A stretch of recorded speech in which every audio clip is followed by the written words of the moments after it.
নিজ বাড়িতে আগুন দিয়ে ও এসিড নিক্ষেপের নাটক সাজিয়ে মিথ্যা মামলা দায়ের অভিযোগ এনে সংবাদ সম্মেলন করেছেন লালমনিরহাটের হাতীবান্ধায় এক ভুক্তভোগী নারী। বুধবার দুপুরে হাতীবান্ধা উপজেলার নওদাবাস ইউনিয়নের কেতকিবাড়ি এলাকায় এই সংবাদ সম্মেলন করেন মমতাজ বেগম, যিনি স্থানীয় খোরশেদ আলম বাবলুর স্ত্রী। লিখিত বক্তব্যে তিনি জানান, তার শ্বশুর আফসার উদ্দিন মৃত্যুর আগে 12 বিঘা জমির কোনো অংশ কাউকে লিখে দেননি, কিন্তু শ্বশুরের মেয়ে মাহমুদা বেগম ও তার স্বামী মোজাম্মেল হক জালিয়াতির মাধ্যমে জমির দলিল করে নেন।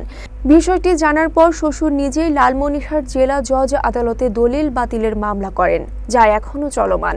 মমতাজ বেগম জানান, কিছুদিন আগে ওই জমিতে ধান চাষ করতে গেলে মাহমুদা ও মোজাম্মেল হক তাকে হুমকি দিয়ে জমি থেকে তাড়িয়ে দেন। এরপর তারা নিজ বাড়িতে আগুন দিয়ে ও এসিড হামলার নাটক সাজিয়ে মিথ্যা মামলা দায়ের করেন। সংবাদ সম্মেলনে মমতাজ বেগম মামলার সঠিক তদন্ত ও ন্যায় বিচারের দাবি জানান।